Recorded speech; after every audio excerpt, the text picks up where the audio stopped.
spring market is here, or is it? You use that one. That one's good. Well, I'm getting a whiff of unhinged here. So dare I ask, what is the vibe right now in the mortgage industry? What's going on? How we feeling?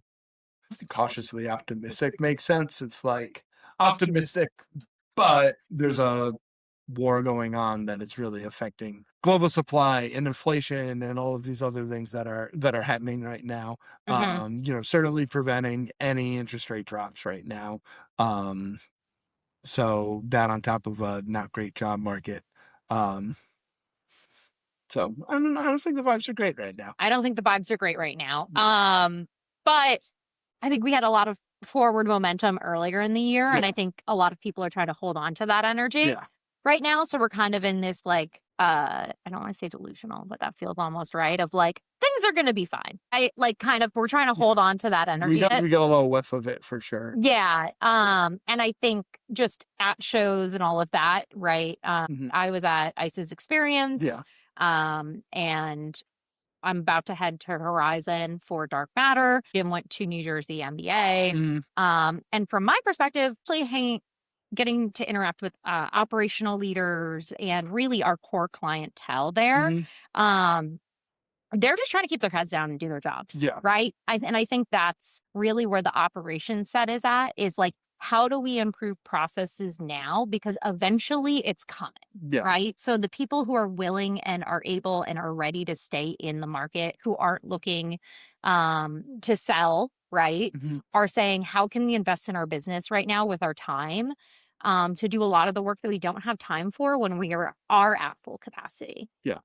So I think that's honestly long-term going to really benefit the industry when we do hit our next ride. You've made this point before of like the people who are still standing are like battle-hardened from the 100%. last few years. And that point was really kind of like driven home a couple of times at some of the sessions I was at the New Jersey MBA, of like, we've been through it and we are here. So like, no, things aren't improving quite as fast as we wanted, but like it's far below the point where we're really going to get worried. So that's really how I feel. I mean, as you know, our business grows quite a bit when interest rates go down. It's gonna happen at some point, and like now we just have more time to prepare for it to happen, because when it does, it's going to be even a bigger plus for our business. So yeah, and I mean, from our standpoint too, right? People have more time for us when it comes to sales, right? People have time to onboard new vendors, and they have time to invest in their processes, and they have time to do this. So that's, I think, really important. And it's something I think I'd say a lot is, you know, when it's busy, it's hard to take time to fix things. Yeah. Right. But when it's slow, it's how you prepare for the busy seasons. And we see that, you know, it's what I spent my January doing. It's what I spent my December doing, is prepping for February, March, April, May, as we get into conference season.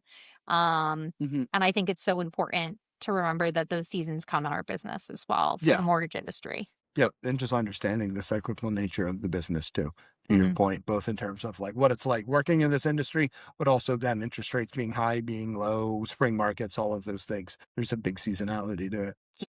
So how is it, just for us as a fee provider, getting on the same page with people, you know, those battle-hardened survivors? They're not the folks that are pining for sub 5%, sub 4% rates. As somebody that provides a solution, how are we able to communicate with them better in this time, in this vibe? I think one thing that I really took away from our user group is just how many of our wonderful clients are watching this content, right? And how much the work that we do here in our marketing team, and even in our CS newsletter that our director of CS puts out every month, Kelsey Wright, and our Jim and I's content on LinkedIn, right? Our lenders are consuming that. And I think that's such a big piece for us. And I think too, you know, we go to shows and it's still the first time someone's maybe heard of us. So our really asking for referrals, I think, has been a big thing for us as well recently. I think one thing too that we've really focused on is it's not just the technology, it's how you implement it into what you're doing and making it fit, right? Like, you know, our tool is basically a few dollars a loan, right? And if it takes someone 5 minutes per loan to finagle everything, you've basically blown out any cost savings that you've gotten from the tool, right? So like you have to fit it within the person's workflow, meet them where they're at, and make things actually faster.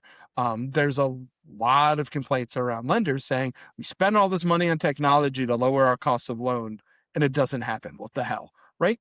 Because they don't think of how we implement this, how it plays with everything else. You look at like something kind of flashy on the front end technology, opposed to things that are actually like going to be improving your system.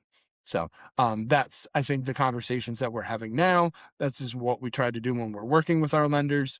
And really, I think that's why, people love working with us. In the face of the kind of global events that we're seeing right now that have a direct impact internationally and certainly on, the American housing market, what do you guys think is a healthy way for, your street level LO to think about these things? Should they be changing strategy or holding course?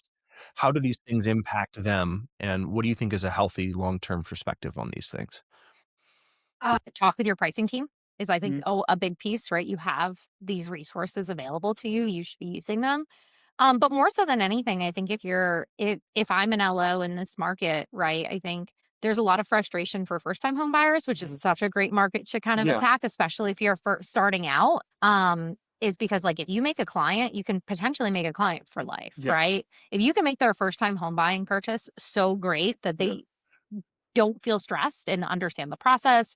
There's going to be some stress, right? You can't remove everything. They're handing over, I just sent my first wire and emptied a bank account, right? Yeah. Like that is a level of stress that you can't eliminate, right? Mhm. But at the same time, if you can explain that process where they understand it, I think Yeah. borrower education is it's the way of the future, Yep. right? And I think, Mhm. you sent me a great article about 18 months Yeah. and I'll let you talk about that a little bit, Mhm. but I think it's something that every LO should hear. Yep. Yeah, and that was around that point, it's basically like as the industry's changing operationally, it's making it easier and easier to run a mortgage operation. The constraint becomes how can you generate demand and really generate trust at a large level, right? Like Mhm. it's way easier than it's ever been to generate content, but content and trust are two different things. How do you establish yourselves as a trusted resource about mortgages?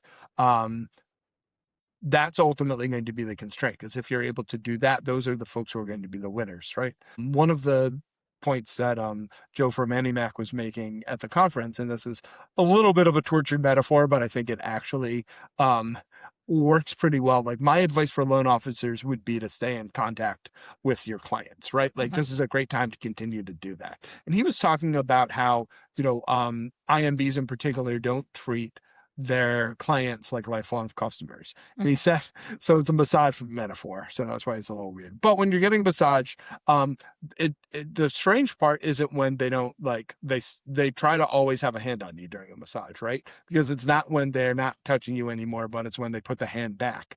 That's the weird part, Mm. right? That's when it feels like jarring to you of like, oh, where did that come from, right? That was his analogy for maintaining relationships with your clients, of Mhm. continue to keep that hand on them, right? In some way, whether it be making those calls, celebrating birthdays, celebrating milestones, giving them updates on the market, like staying within that arm's length. And that's something that you can do regardless of where interest rates are at. 100%. Thank you for dealing with the massage metaphor too. You know? We probably would run into copyright issues if we dubbed that the hand and stone approach. Probably, yeah. Yeah. Thank you for choosing full disclosure. And please like and subscribe. You For as well. that.